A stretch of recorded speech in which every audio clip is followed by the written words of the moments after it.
তো যেভাবে যিনি লিখেছেন আমি ঠিক সেভাবেই ইমেলটা পড়ছি এবং আশা করছি যে ইমেলটি আপনাদের ভালো লাগবে। হ্যালো রাসেল ভাই, আশা করি আপনি ভালো আছেন, কারণ আমি জানি আপনি ভালোর দলে। আমার নাম গোলাম দস্তগীর নাহিদ। আমি দিনাজপুরের নবাবগঞ্জের ভাদুরিয়ার বাজিতপুর গ্রাম থেকে বলছি।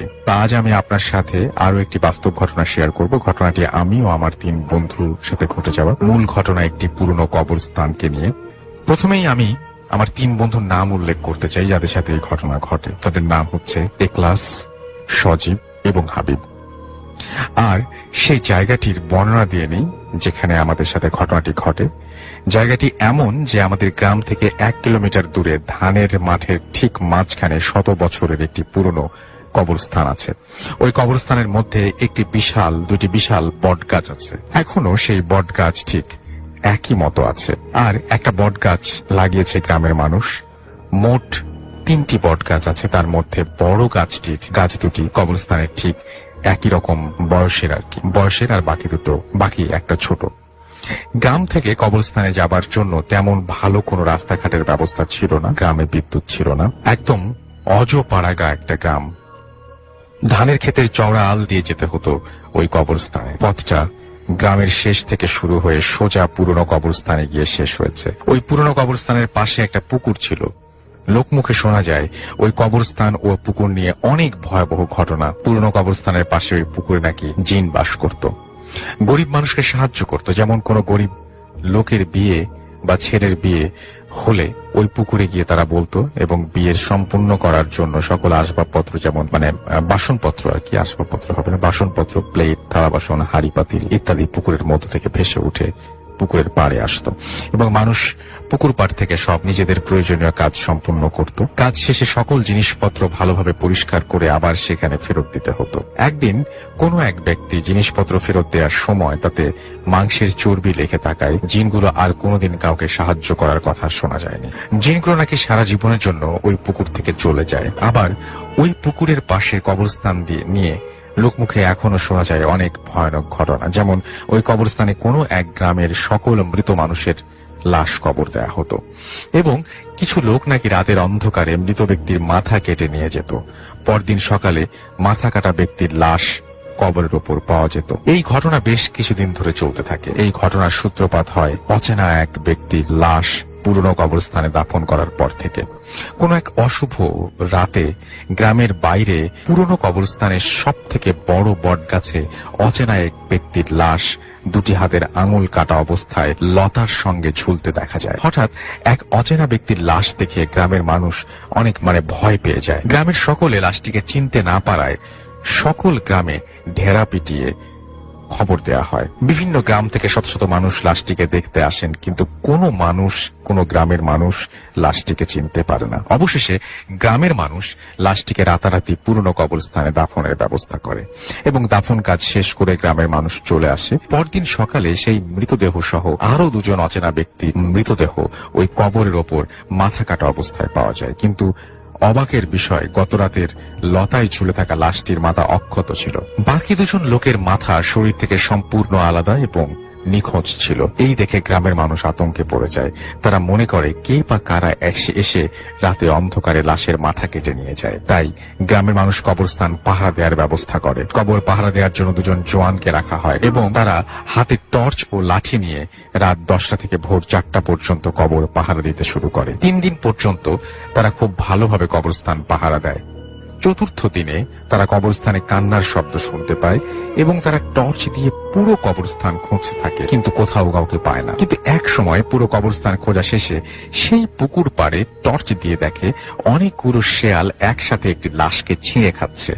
শেয়ালগুলো স্বাভাবিকের থেকে অনেক বড় ছিল এবং তাদের চোখগুলো জ্বলজ্বল করছিল। এই দেখে তারা প্রাণপণে নিজের গ্রামের দিকে ছুটতে থাকে এবং গ্রামের সকল মানুষকে ঘটনা খুলে বলে। সঙ্গে সঙ্গে গ্রামের মানুষ তার আগুনের মশাল নিয়ে সেই পুরনো কবরস্থানের দিকে এগোতে থাকে এবং তারা পুরনো কবরস্থানে পৌঁছানোর পর সকালে সকলে মিলে নিজ চোখে সেই একই জিনিস দেখতে পায়। একটি লাশকে কিছু শেয়াল মিলে ছিঁড়ে খাচ্ছে।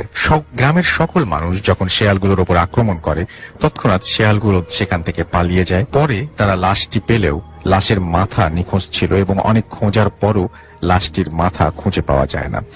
লাশের হাত দুটি দেখে গ্রামের মানুষ বুঝতে পারে এইটা সেই বট গাছের লতায় ঝুলতে থাকা লাশটি। তখন গ্রামের মানুষ ধরেই নেয় যে লাশটি তাদের ও তাদের কবরস্থানের জন্য শুভ নয়, কারণ ওই লাশটি কবর দেওয়ার পর থেকে সকল লাশের মাথা চুরি হচ্ছে। তাই সকলে মিলে লাশটি গ্রামের সীমানার বাইরে মাটি চাপা দেওয়ার ব্যবস্থা করে। পরের দিন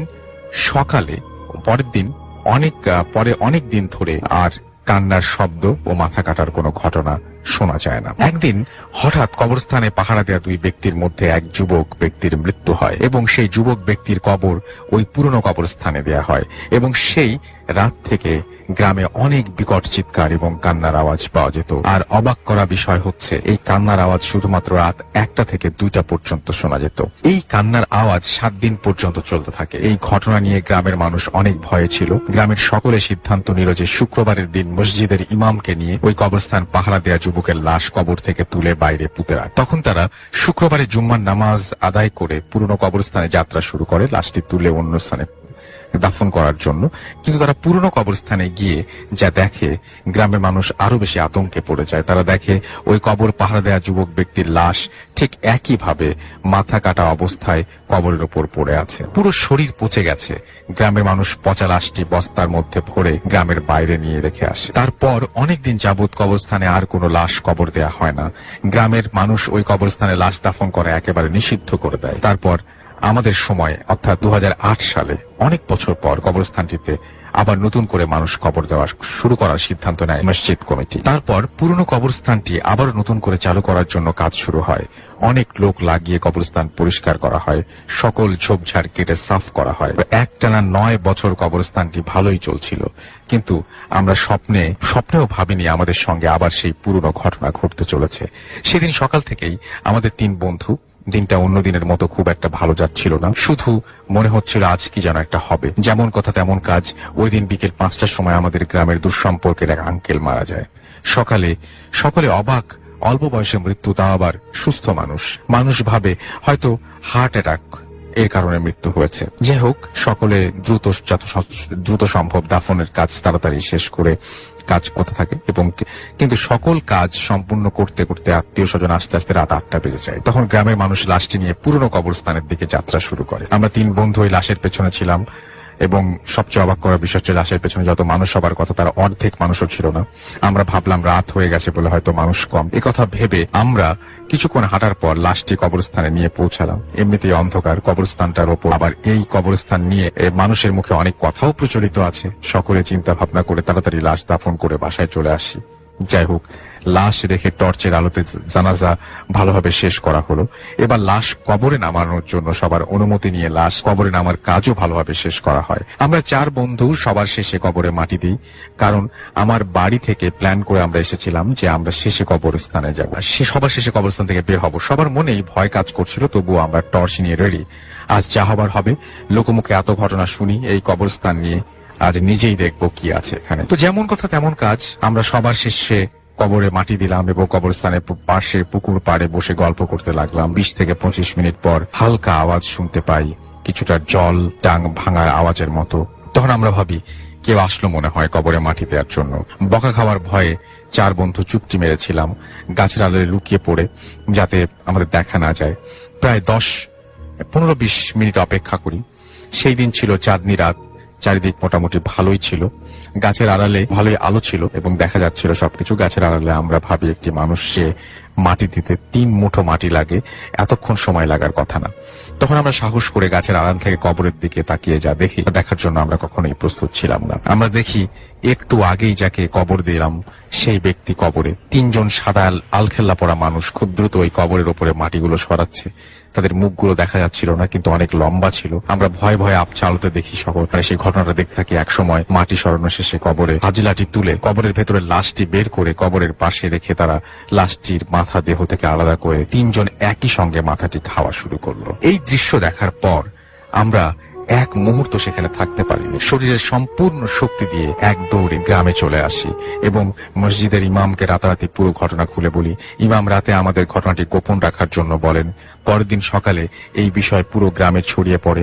সেই দিন থেকে মসজিদ কমিটি ওই কবরস্থান সারা জীবনের জন্য পরিত্যক্ত ঘোষণা করেন আর বলেন এই পুরনো কবরস্থানে আর কোনো দিন কোনো লাশ কবর দেয়া হবে না এবং ওই কবরস্থান পুরো এখনো একই মতো আছে সবকিছু, শুধু যাবার পথে রাস্তাঘাট সব আগের মতোই আছে, একটু উন্নতি হয়েছে যদিও। তো এই ছিল 4 বন্ধুর জীবনে ঘটে যাওয়া বিশাল অভিজ্ঞতা যা আপনাদের সাথে শেয়ার করলাম। ভালো লাগলে শেয়ার করবেন। চলে যাচ্ছি আমাদের প্রথম অতিথির কাছে। আপনার নামটা প্লিজ একটু বলবেন এবং আপনি কোথা থেকে এসেছেন, তারপরে আপনার ঘটনায় যাব। আসসালামু আলাইকুম রাসেল ভাই এন্ড আসসালামু আলাইকুম লিসনার্স।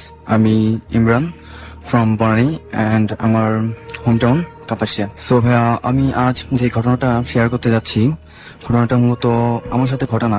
আমার একটা ফ্রেন্ড, নাম তার রুমন, তার বোনের সাথে ঘটনাটা মূলত ঘটে যায় আর কি। তার ঘটনাটা প্রায় হবে 2 থেকে 3 বছর আগের ঘটনা। এরকম ওনার সাথে যখন ঘটনাটা ঘটে তখন তিনি ছিল এই তো 5-6 মাসের অন্তঃসত্ত্বা ছিল ওনার সাথে তখন ঘটনাটা ঘটে। সো উনি যখন 5-6 মাসের অন্তঃসত্ত্বা ছিল তখন তার সাথে ঘটনাটা ঘটে যায়। তো ঘটনাটা একটি গ্রামের ঘটনা। উনি যেখানে থাকে ওনার গ্রামটি হচ্ছে বাজিতপুর উপজেলার হালিমপুর নামক একটি স্থানে ওনার গ্রামের বাড়ি। তো রাসেল ভাই, ওনার গ্রামের যে বাড়িটা সেখানটা একটু বর্ণনা দিই ওনার বাড়িতে। ওনাদের বাড়িটা সব বাড়ি থেকে একটু দূরত্ব এবং আলাদা একটা স্থানে অবস্থিত এবং তাদের বাড়ির আশেপাশে মূলত খুব একটা বাড়ির সংখ্যা কম, একদম কম, খুব একটা বেশি না। তো ওনার বাড়ির আশেপাশের পরিবেশটা এরকম যে ডানে বামে সব দিকে অনেকটা ঝোপঝাড়ের মতো, দিনের বেলা তো ঝোপঝাড়ের মতো একটা অন্ধকার ভাব সবসময় থাকে। সো ঘটনার যেদিনকার রাতের ঘটনাটা ঘটছে সেদিন উনি ওনার মার সাথে ঘুমাইতেছিল। তো ওনার ফ্যামিলি থেকে ওনার কড়া আদেশ ছিল যে উনি রাতে যখন বের হবে, কোনো দরকার পড়বে, ওনার যে কোনো একজন ফ্যামিলি মেম্বারকে, বিশেষ করে ওনার মাকে যেন ডেকে নিয়ে তারপর ওনার যদি ওয়াশরুমের প্রয়োজন হয় সো বাইরে যাবে। তো উনি ওই দিন রাতে ওনার ওয়াশরুমের প্রয়োজন পড়লো এন্ড সে উঠলো এবং তার মাকে ডাকাডাকি করলো যে ওনাকে নিয়ে বাইরে যাওয়ার জন্য।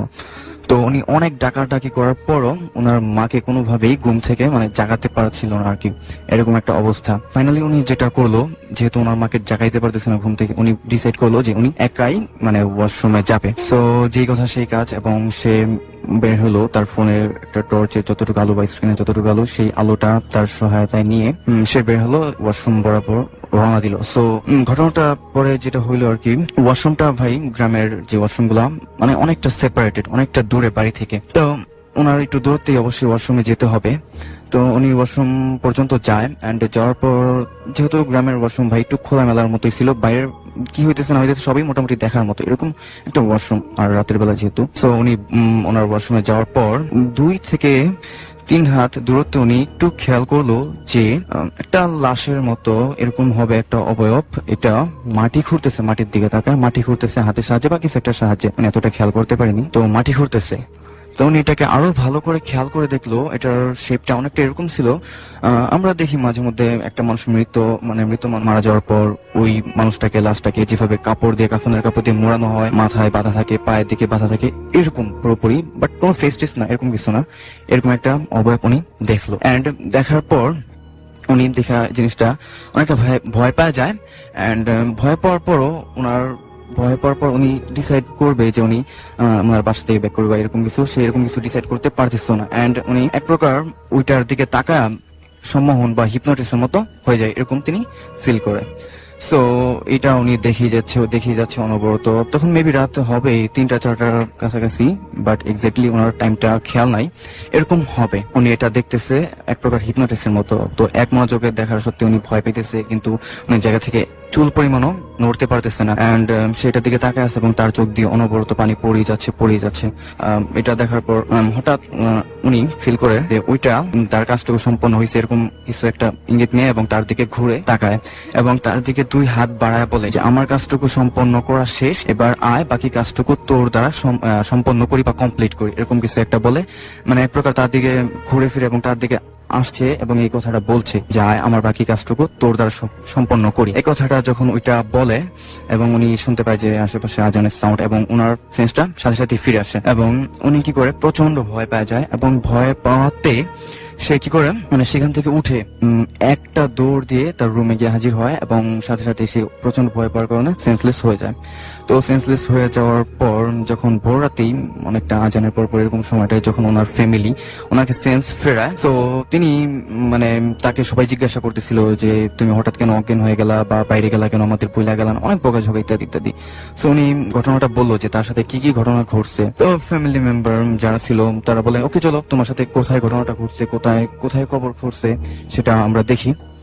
তো ফ্যামিলি মেম্বার সবাই যায়, যাওয়ার পর মাটিতে সিম্পলি একটু আঁচড়ও তারা দেখতে পায় না, এরকম একটা বিষয়। তো ফ্যামিলি মেম্বার বলে যে এটা কি হইলো, তুমি মিথ্যা বলতেছো নাকি আমাদের সাথে, অনেক কিছু। তো এটা হইতেছে ব্যাপার। তো আর এটা যদি মানে গ্রামের কোনো মানুষের কাজ হয়ে থাকে তাহলে আমরা মাটিতে একটু না একটু আঁচড় পাবোই, যেহেতু একটা বড় কবর করা হয়েছে, সম্পন্ন করা হয়েছে। তো রাসেল ভাই ঘটনাটা এখানে শেষ না, এখানে ঘটনাটা আরো মর্মান্তিক রূপ নেয়। ওনার যেহেতু বলছিলাম উনি প্রেগনেন্ট ছিল, ওনার কিছুদিনের মধ্যেই ওনার বেবি হওয়ার এরকম একটা অবস্থা, এবং ওনাকে ফ্যামিলি মেম্বার সবাই হসপিটালে নিয়ে যায় যেহেতু ওনার বেবি হবে। তো বেবিটা এমন ভাবেই হয় দুনিয়ার আলো দেখতে পায় না, সে মৃত্যুবরণ, মার পেটে থেকে মৃত্যুবরণ করে এবং দুনিয়ার আলো দেখতে পায় না। ডাক্তাররা জানালো যে আপনার মেয়ে ঠিকঠাক আছে, বাট আপনাদের যে সন্তান সে আমরা ভালোভাবে দুনিয়া আনতে পারি না, এরকম কিছু একটা তারা জানায় যে সে মৃত। ডাক্তার আবার এই কথাটাও বলে, মানে অবাক করার মতো বিষয় এরকমই, তারা বলে যে বেবিটা যখন আমরা পাই তখন তার পুরো বডিতেই আমরা অনেকটা মাটির মতো প্রলেপ পাই, পুরো বডিতেই যে মাটির দাগ বা মাটির প্রলেপ। তো এটা হইতেছে আমার ঘটনা। পড়ছি যিনি ঘটনা পাঠিয়েছেন তার মতো করেই। আসসালামু আলাইকুম রাসেল ভাই, আশা করি ভালো আছেন। আমার নাম মোহাম্মদ শাফিন শাহরিয়ার, আমি খুলনাতে থাকি। আমার পক্ষে স্টুডিওতে যাওয়া সম্ভব নয়, তাই লিখে পাঠালাম, ভালো লাগলে পড়ে শোনাবেন। অনেক বড় একটা মাঠ, মাঠের এক কর্নারে চমৎকার একটা কৃষ্ণচূড়া গাছ, সবুজ পাতার ফাঁকে ফাঁকে থোকা থোকা লাল রঙের কৃষ্ণচূড়া ফুল ফুটে আছে। আকাশ খানিকটা মেঘলা, তবে বৃষ্টি হওয়ার সম্ভাবনা কম। শীতল হাওয়া বইছে। মধ্য বিকেল, আর কিছুক্ষণের মধ্যেই আরবি হিসাব অনুযায়ী আজকের দিনের সমাপ্তি ঘটবে এবং আগমন ঘটবে নতুন একটা দিনের। আমরা বাঙালিরা অবশ্য আরবি হিসাব অনুযায়ী দিন গণনা করি না, তবে মৌলানা শফিকুর রহমান, এটা তার আসল নাম না, ছদ্মনাম, তিনি আরবি অনুযায়ী দিন গণনা করতে পছন্দ করেন এবং তিনি নিয়মিত আরবি মাসের হিসাব রাখেন। যাই হোক, সব মিলিয়ে চমৎকার একটা পরিবেশ বিরাজ করছে চারপাশে। কৃষ্ণচূড়া গাছটার নিচে একা একা দাঁড়িয়ে আছেন মৌলানা মুশফিকুর রহমান। এই সময়টাতে তিনি কারো সঙ্গ পছন্দ করেন না, একাকিত্ব যে খুব উপভোগ করেন তাও না, তবে একাকিত্বে বিরক্ত হন না। কিন্তু এ সময় তার আশেপাশে কেউ থাকলে তিনি খুবই বিরক্ত হন। প্রতিটি মানুষেরই দিনের অন্তত কিছুটা সময় একাকী কাটানো উচিত, নিজেকে সময় দেওয়া উচিত, নিজেকে নিয়ে ভাবা উচিত। অনেকে এই কাজটার প্রয়োজনীয়তা বোঝে না, তবে মৌলানা সাহেব এটা বোঝেন। এই জন্যই তিনি কিছুটা সময় একা একা নিজের সাথে কাটান। এ সময় তিনি নানা বিষয় নিয়ে ভাবেন। আজ তিনি ভাবছেন গতকাল রাতে দেখা স্বপ্নটা নিয়ে। স্বপ্নটা এমন, তিনি ফিরে গেছেন তার শৈশবে। তার মা তাকে বলছে, মুশফিক, গোসল করে আয়। তিনি তার মায়ের নির্দেশ মতো পুকুরে গেলেন গোসল করতে। তিনি যখন ডুব দিলেন তখন তার মনে হতে লাগলো কে যেন তার মাথা পানির মধ্যে চেপে ধরে রেখেছে। তিনি অনেক কষ্ট করেও মাথা পানির উপরে তুলতে পারছেন না, তার দম প্রায় বন্ধ হয়ে আসছে। এমন সময় হঠাৎ তিনি চাপ কম অনুভব করলেন এবং মাথা পানির উপরে তুলতে সমর্থ হলেন। কিন্তু তিনি পানির উপরে মাথা তোলার পরে কাউকে দেখতে পেলেন না। পুকুরে কেবল তিনি একাই গোসল করছেন, আর কেউ, তাহলে কে তার মাথা পানির নিচেতে চেপে ধরে রেখেছিল? এটা ভাবতে ভাবতে তিনি আবার পানিতে ডুব দিলেন এবং আবার কে যেন তার মাথাটা পানির নিচে চেপে ধরে রাখলো। প্রায় বন্ধ হয়ে যাওয়ার মতো সময় তিনি পানির ওপরে মাথা তুলতে সক্ষম হন এবং এবারও তিনি মাথা পানির ওপরে তুলে দেখেন কেউ নেই তার আশেপাশে। তিনি বুঝতে পারলেন না কেন এমনটা হচ্ছে। তিনি আবার ডুব দিলেন এবং তার মাথা আবারও কে যেন চেপে ধরে রেখেছে বলে তার মনে হলো এবং তার দম বন্ধ হয়ে আসছিল। আর ঠিক তখনই তার ঘুম ভেঙে গেল এবং তিনি হাঁপাতে হাঁপাতে ঘুম থেকে জেগে উঠলেন। তবে আশ্চর্যের বিষয় হলো তিনি ঘুম থেকে জেগে উঠে দেখতে পেলেন তার সমস্ত শরীর ভেজা, ঘামে ভেজা নয়, পানিতে ভেজা। এবং পরপর 3 দিন তিনি একই স্বপ্ন দেখলেন এবং প্রতিবারই তিনি ঘুম থেকে জেগে উঠে দেখেন তার সমস্ত শরীর পানিতে ভিজে আছে। তিনি কারো কাছে তার এই অদ্ভুত স্বপ্নের কথা বললেন না, কারণ তিনি মওলানা মানুষ এবং তিনি নিজেই ঝাড়ফুঁক করেন, এমনকি জিনের আসরও তিনি দূর করে থাকেন। সেই তিনি যদি এমন সমস্যায় জর্জরিত হন, তাহলে তার কাছে কোনো লোক ছুটে আসবে কোন ভরসায়? তিনি প্রতিদিন রাতে দোয়া দুরূদ পড়েই ঘুমোতে যান। তাহলে তিনি কেন এমন দুঃস্বপ্ন দেখছেন তা তিনি বুঝতে পারলেন না। তিনি ভাবলেন তার চেয়েও কোনো বড় আলেমের সাথে এ বিষয় নিয়ে কথা বলা উচিত। কৃষ্ণচূড়া গাছের নিচে দাঁড়িয়ে তিনি এসব কথাই ভাবছিলেন। এমন সময় আজান কানে আসায় তার ভাবনায় সমাপ্তি ঘটল। তিনি রওনা হলেন মসজিদের দিকে। বলে রাখি, তিনি স্থানীয় মসজিদের ইমাম সাহেব। তিনি মসজিদে গেলেন এবং যথারীতি মাগরিবের নামাজ পড়ালেন এবং এরপর এশার নামাজ পড়ালেন। এরপর তিনি দিনের সকল কর্মকাণ্ড শেষ করে অবশেষে রাতে ঘুমোতে গেলেন। মূল ঘটনার শুরু এখান থেকেই। তিনি বিছানায় শুয়ে আছেন, কিন্তু তার ঘুম আসছে না। কেবলই তার মাথার মধ্যে গত 3 রাতের স্বপ্নের বিষয়গুলো ঘুরপাক খাচ্ছে। তিনি প্রাণপণে চেষ্টা করছেন স্বপ্নের বিষয়ে না ভাবতে, কিন্তু পারছেন না। তিনি যতই এই ভাবনা তার মাথা থেকে তাড়ানোর চেষ্টা করছেন, ততই যেন তার মাথার মধ্যে চিন্তাগুলো আরো জট পাকে যাচ্ছে। এমন সময় তিনি হঠাৎ লক্ষ্য করলেন তার পিঠে আস্তে আস্তে পানিতে ভিজে যাচ্ছে। তিনি যখন পাশ ফিরে তাকালেন, তখন দেখলেন পানিতে তার রুম ভরে গেছে, তার ঘর ভরা পানি, এবং পানির উচ্চতা আস্তে আস্তে বাড়ছে। তিনি উঠে বসলেন এবং ভাবতে লাগলেন তিনি যা দেখছেন তা সত্যি কিনা, কিংবা তিনি স্বপ্ন দেখছেন কিনা। না, তিনি স্বপ্ন দেখছেন না। কিছুক্ষণের মধ্যেই তিনি বুঝতে পারলেন সত্যি সত্যি তার ঘর পানিতে ভরে যাচ্ছে, কিন্তু তিনি বুঝতে পারছেন না এটা কি করে সম্ভব। তিনি বিছানা থেকে নেমে ঘরের বাইরে বের হলেন এবং অবাক হয়ে লক্ষ্য করলেন তার ঘরের বাইরেও পানিতে থই থই করছে চারপাশ। তিনি ভাবতে লাগলেন এখন তো বন্যা হওয়ার সময় না, তাহলে চারপাশে এত পানি কোথা থেকে এলো? এবং তিনি এও ভাবতে লাগলেন সমস্ত গ্রাম পানিতে তলিয়ে যাচ্ছে, তাহলে গ্রামের মন্য লোকেরা কোথায়? তারা কি নিরাপদ আশ্রয়ে যাবে না? এসব কথা ভাবতে ভাবতে পানি তার গলা পর্যন্ত উঠে গেল। এই মুহূর্তে তার কি করা উচিত তিনি বুঝতে পারছেন না। তার ঘরের আসবাবপত্র নিয়েও তিনি ভাবতে লাগলেন সেগুলোর কি হবে। এসব ভাবতে ভাবতে পানি তার নাক পর্যন্ত উঠে এলো। তিনি ভাবলেন এখন আর মালের দিকে তাকানোর সময় নেই, আগে জান বাঁচাতে হবে, জান বাঁচানো ফরজ। তিনি সাঁতার কাটতে শুরু করলেন। সাঁতার কাটতে তার বেশ কষ্ট হচ্ছে। এ সময় যে কোনো কাজেই বেশ কষ্টকর মনে হয়। জীবনের 80টি বছর পার হয়ে গেছে তার, এখন আর তার বেঁচে থাকতেই ভালো লাগে না। আত্মহত্যা করা হারাম বলে তিনি এখনো বেঁচে আছেন। তিনি জীবনের সমস্ত সৌন্দর্য হারিয়ে আজ নিঃস্ব। আপন আত্মীয় বলতে তেমন কেউ নেই তার, একে একে মারা গেছে সবাই। দুঃসম্পর্কের কিছু আত্মীয় আছে, তবে তারাও থাকে অনেক দূরে। বলতে গেলে এ পৃথিবীতে তিনি একা পড়ে গেছেন। তিনি যেন প্রভুর ডাকে সাড়া দিতে পারলেই বেঁচে যান। যাই হোক, মূল ঘটনায় ফিরে আসি। তিনি সাঁতার কাটছেন এবং কোনো কিছু আঁকড়ে ধরে বাঁচার চেষ্টা করছেন, কিন্তু হাতের কাছে তিনি কিছুই পাচ্ছেন না। তার এভাবে পানিতে ভেসে থাকতেও বেশ কষ্ট হচ্ছে, আর পারছেন না। এমন সময় হঠাৎ দেখতে পেলেন তার পাশ দিয়ে তার বড় ছেলে প্রায় 14 বছর আগে মারা গেছে, সে সাঁতার কাটছে। তিনি তাকে ডাকার চেষ্টা করলেন, কিন্তু পারলেন না। তার গলা দিয়ে আওয়াজ বের হচ্ছে না। এর কিছুক্ষণ পরেই তিনি তার মৃত স্ত্রীকে দেখতে পেলেন অথই পানিতে সাঁতার কাটতে। তিনি তাকেও ডাকতে পারলেন না। এতে তিনি প্রচন্ড কষ্ট অনুভব করতে লাগলেন এবং এও ভাবতে লাগলেন তার এ সকল মৃত স্বজনেরা পৃথিবীতে জীবন্ত মানুষদের জগতে কি করে ফিরে এলো। তিনি বুঝতে পারছিলেন না যে তার সাথে এসব কি ঘটছে। তিনি মারাত্মক কষ্টের মধ্য দিয়ে যেতে লাগলেন। একদিকে তো সাঁতার কাটতে তার শারীরিক কষ্ট, অপরদিকে আত্মীয় স্বজনের সঙ্গে দেখা হওয়ার পরও কথা বলতে না পারার কষ্ট। এভাবে বেশ কিছুক্ষণ অতিবাহিত হওয়ার পর তিনি একের পর এক তার আপন আত্মীয় দেখতে লাগলেন, কিন্তু কাউকে ডাকতে পারলেন না। তবে তিনি একটা বিষয় দেখে অবাক হলেন, সেটা হলো তার আত্মীয়রা সবাই একটি নির্দিষ্ট দিক থেকে আসছে এবং একটি নির্দিষ্ট দিকেই যাচ্ছে। এটা বুঝতে পারার পর তিনি তার ছোট মেয়েকে লক্ষ্য করে তার পিছু পিছু সাঁতার কাটতে লাগলেন এবং এক পর্যায়ে তিনি একটা গাছের কাছে পৌঁছালেন। গাছের কাছে পৌঁছে তিনি আবার লক্ষ্য করলেন তার আত্মীয়রা সবাই এই গাছটাকে আশ্রয় করে আছে। এতে তিনি মনে মনে আনন্দিত হলেন, কারণ গাছটাকে ধরতে পারলে প্রথমত তাকে সাঁতার কেটে ভেসে থাকতে হবে না, এবং দ্বিতীয়ত তিনি আত্মীয়দের সাথেও সাক্ষাৎ করতে পারবেন। তার চোখ ভিজে উঠল। তিনি ভাবতে লাগলেন এই তো কিছুক্ষণ আগেই তিনি শারীরিক ও মানসিক ভাবে বেদনাহত এবং আশ্রয়হীন ছিলেন, অথচ এখন তিনি শারীরিক ভাবে যেমন আশ্রয় খুঁজে পেয়েছেন, তেমনি তার আত্মীয়দের মাঝেও মানসিক আশ্রয় খুঁজে পাচ্ছেন।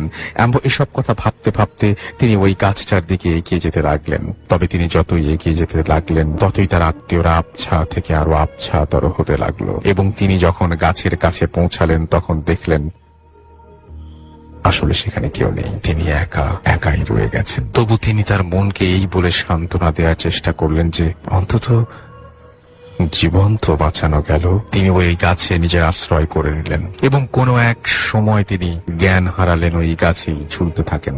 এই ঘটনাটা রাজশাহী অঞ্চলের এবং ঘটনাটা সত্য। পরদিন সকালে মুসল্লিরা ফজরের ওয়াক্তে মসজিদে এসে ইমাম সাহেবকে না পেয়ে তার বাসায় ডাকতে যান, কিন্তু তারা যখন দেখলেন মৌলানা সাহেব তার বাসাতেও নেই, তখন তারা দরজা খোলা এবং তার দরজা খোলা, তখন তাকে খুঁজতে বের হলেন। তাকে গ্রাম থেকে বেশ দূরে একটা লিচু বাগানের লিচু গাছের ওপরে পাওয়া যায়।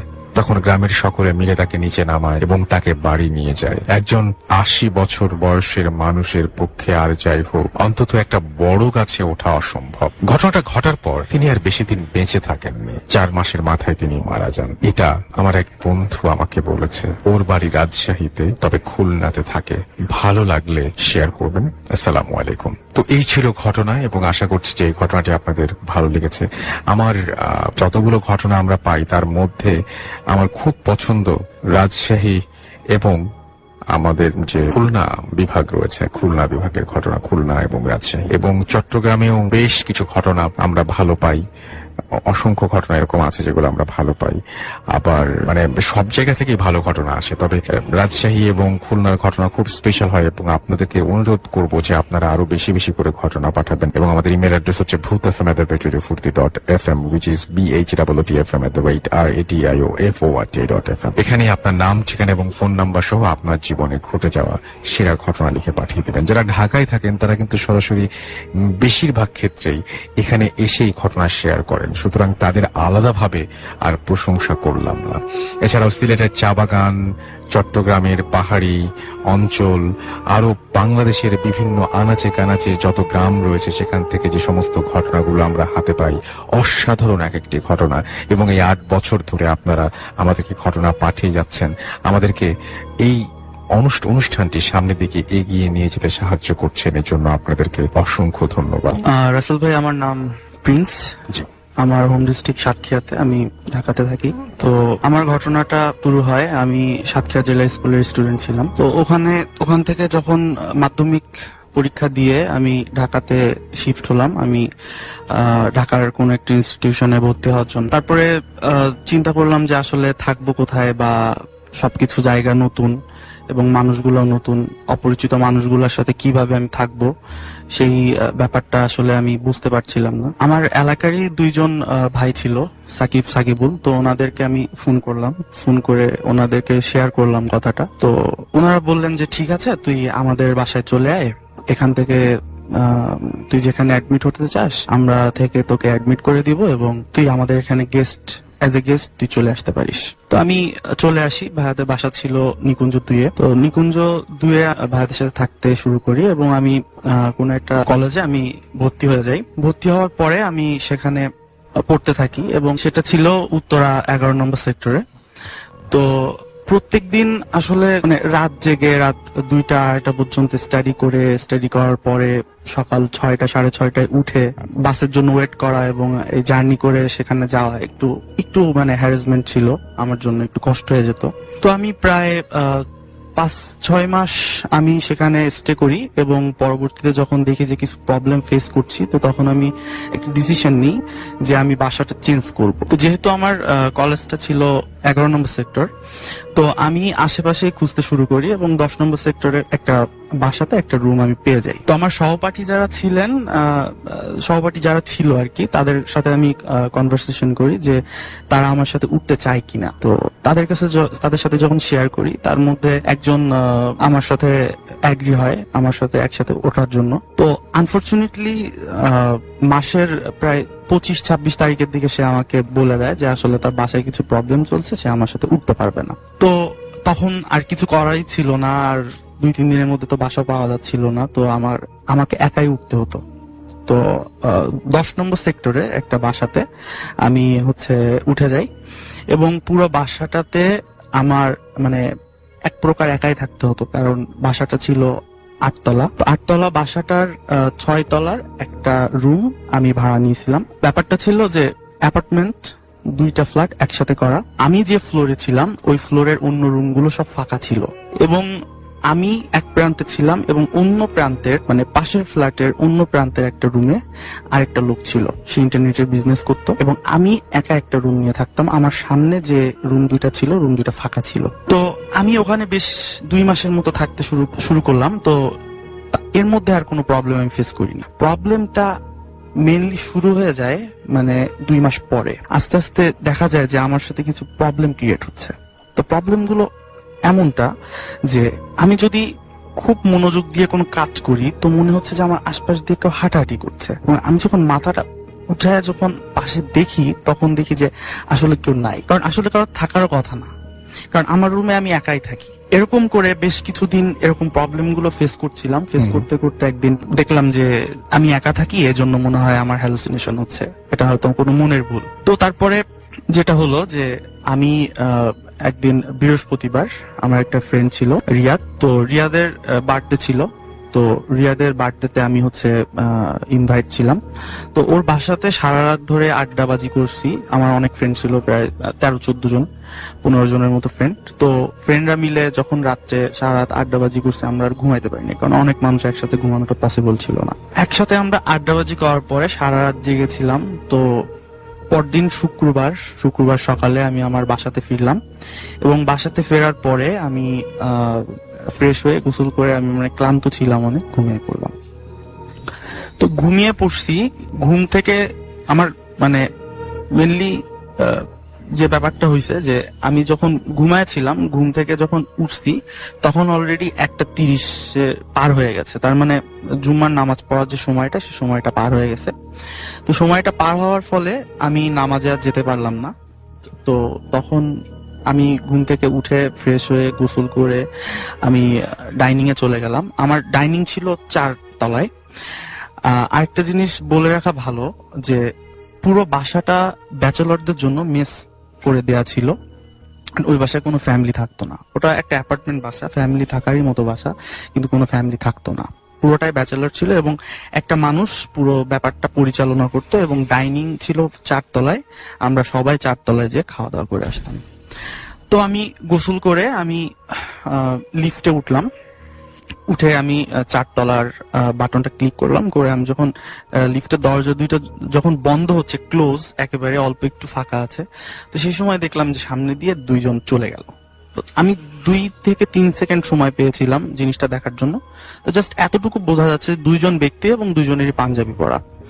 তো আমি মনে করলাম যে আসলে মনে হয় নামাজ পড়ে ফিরে এসছে বা ওরকম কিছু, আমি জিনিসটা নর্মালি নেই, এবং আমি নিচে চলে যাই।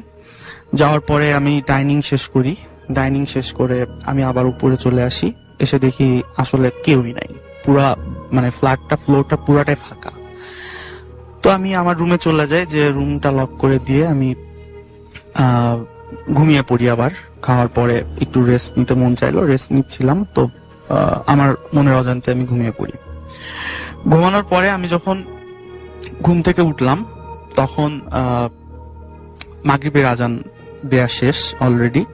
আমি মাগরিবের আজানের পরে আমি ঘুম থেকে উঠলাম। ঘুম থেকে ওঠার পরে আমি তারপরে উঠে বসলাম। তো ঘুমটা আমার বেসিক্যালি ভাঙছে, প্রচন্ড পরিমাণে বৃষ্টি হচ্ছিল বাইরে, এবং জানলা খোলা ছিল, ব্যালকনির যে দরজা সেটা খোলা ছিল। তো প্রচন্ড বৃষ্টি হচ্ছিল, বাতাস হচ্ছিল। তো বৃষ্টির ফোঁটাটা আমার শরীরে পড়ে আসলে আমি ঘুমটা ভেঙে যায় আমার। এবং ঘুমটা ভেঙে যাওয়ার পরে আমি তাড়াতাড়ি উঠে দেখি যে সময় কত হয়েছে। তারপরে দেখলাম যে মাগরিবের টাইম চলে গেছে। আমি তাড়াতাড়ি করে দরজা জানলা সব বন্ধ করে দিয়ে, পর্দা টেনে দিয়ে আমি আবার বসে পড়লাম।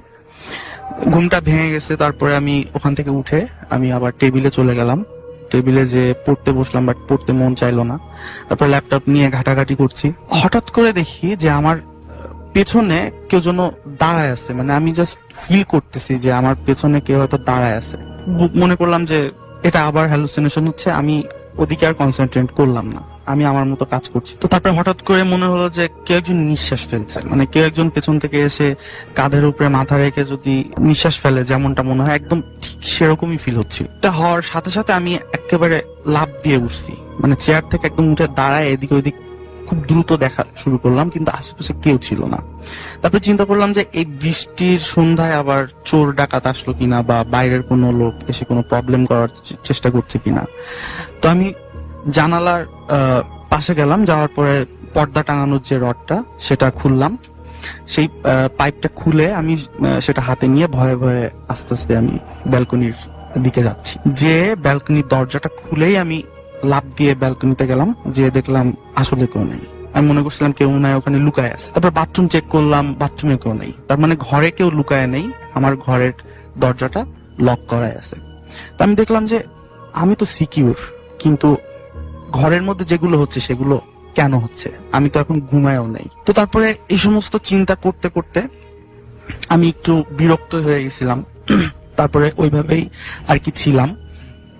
তারপরে যেটা হয় যে এভাবে করতে করতে তারপরে আমি আমার হোমওয়ার্ক যেগুলো ছিল সেগুলো করছি, তারপরে আমার অন্য যে কাজগুলো আছে সেগুলো করছি, কোনোভাবে আমি কনসেন্ট্রেট করতে পারছি না। তারপরে একটা সময় রাত হয়ে যায়, আমি ঘুমিয়ে পড়ি আবার। তারপরে ওই রাত্রে আমি একটা হরিবল একটা স্বপ্ন দেখি। স্বপ্নটা আসলে এরকম ধরনের স্বপ্ন আমি আগে কখনো দেখিনি, আর আমি খুব একটা কল্পনা প্রবণ না, যে মানে মাঝে মধ্যে আমি স্বপ্ন দেখি। তো ওই দিন রাত্রে যেটা হয় সেটা হচ্ছে, ওই দিন রাত্রে আমার যখন ঘুম ভাঙে তখন আমি ফিল করি যে আমি নিঃশ্বাস নিতে পারছি না, আমার প্রচন্ড ব্যথা করছে বুকে এবং আমি নিঃশ্বাস নিতে পারছি না। আমি যখন ঘুম থেকে উঠি তখন আমি একেবারে ঘামে ভিজে যাই এবং আমার বুকটা ধুক ধুক করতে থাকে।